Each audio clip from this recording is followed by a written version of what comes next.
Hello and welcome to Intro to Design Video 2. This is Tyler with 3D Printersaur, and today we're going to go through a couple more features we didn't cover in the last video. So to start off with, we're going to do a revolve, a hole, and we're going to use a work plane just to show you some other features that we didn't do. So to start off with, we're going to do a sketch and use the XY plane just like last time. Now this first line we're going to make is going to be a little different than our previous design we did.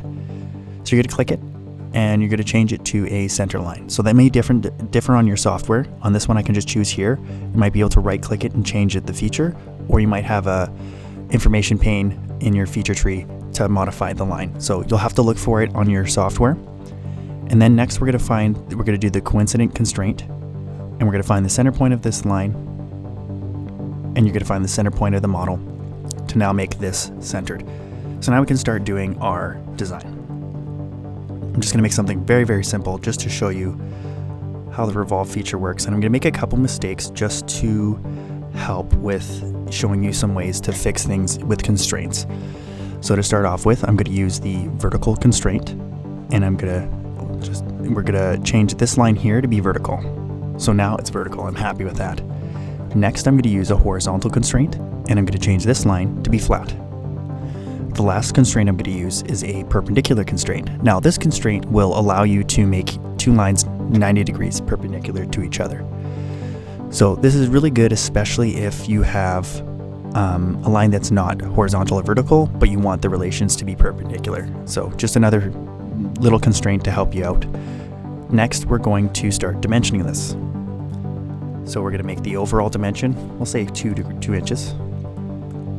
Then you're going to choose the top line and center it to the center point, and we'll just center the whole model. So we'll equal the overall dimension I just did and divide by 2. Now we can start dimensioning. So we're just going to make all the numbers.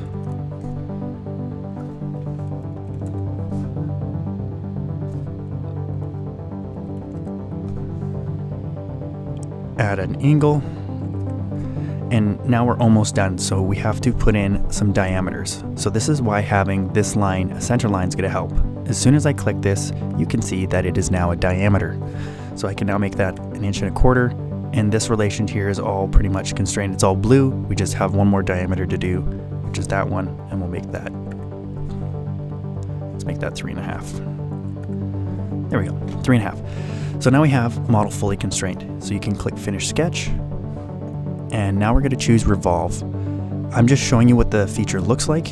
Usually they have hotkeys, and mine, it's an R to revolve. And since the sketch is consumed inside that center line, it'll automatically find everything that you're revolving. Sometimes I also put a line from top to bottom of the piece I'm revolving if it's too complex and doesn't find it. So sometimes you have to do some problem solving. So now that we have it revolved, you can actually choose how you want to do it. So two in between we can't use in this version just because we don't have anything to relate it to really. However, we can change it to angled, and let's say we wanted it to be 270 degrees. You can see that it only revolves it to what you want. So kind of a nice thing to have if you're doing any kind of angle that you want, right? So if you wanted to make like let's say an axe for a minifigure, you can make it where it has that sharp edge with the details you want, which is kind of nice, but we're just going to make it a full one for this example. Next, we're going to create another sketch, and we're going to click the top. And the reason why I wanted this centered about the center of the model is now I can take the point or center point and choose the center that's already there. I can click Finish Sketch, and now we're going to choose the hole feature. In the hole feature, you're going to have 4 different options to choose from, at least in this software. You'll have drill or a through hole. See if it'll highlight. You'll have a counter bore, a spot face, and a countersink.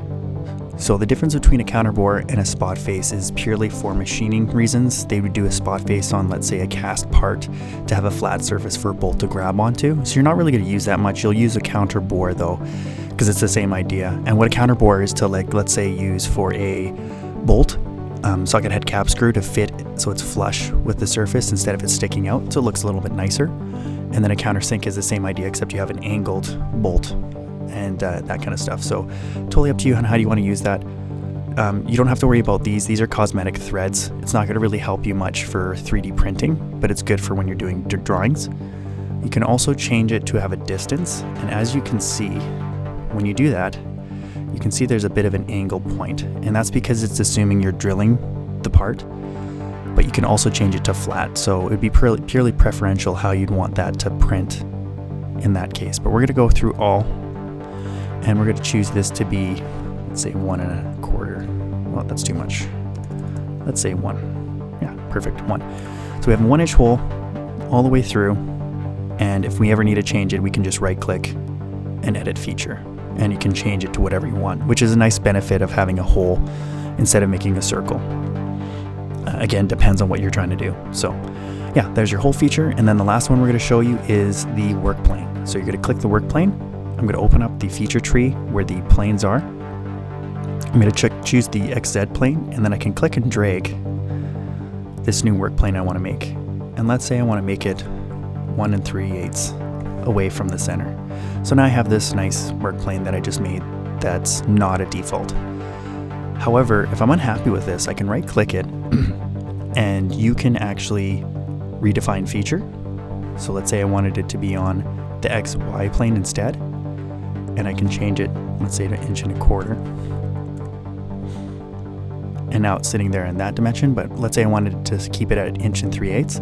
I can right click it again and go edit dimension, and then rechange it to 1 3/8. So just a couple little things that help you with moving work planes around. And the benefit for this is any sketches and revolves and extrudes that are on that feature, you can move it around. And we'll show you that in a minute here once we do our sketch. So I'm just gonna make one here. Quickly make something to show you. I'm gonna change this to be the center line so it'll automatically find it. Make it a diameter of, say, 3/8, and then a height of 1.5 inch, probably would be better. Yeah, 1.5 inch. So now we're going to revolve this. I just pressed R that time, and I'm going to change this to be an angle, and I'm going to make it 180 degrees, just for fun. So now I have this part that is made for that work plane, but let's say we want to redefine the feature, and I use it on this one. So now I can move it back to be 1 3/8. And as soon as I do that, you can see that that feature moved as well. So it's a really nice little thing to do if you need to move some features around, if you kind of make some mistakes or whatever it is. So yeah, that is a couple more features that you can use in 3D design for 3D printing. If you have any questions, please feel free to leave a question in the comments. Otherwise, this is Tyler with 3D Printer Store, and I hope you have a great day. Bye.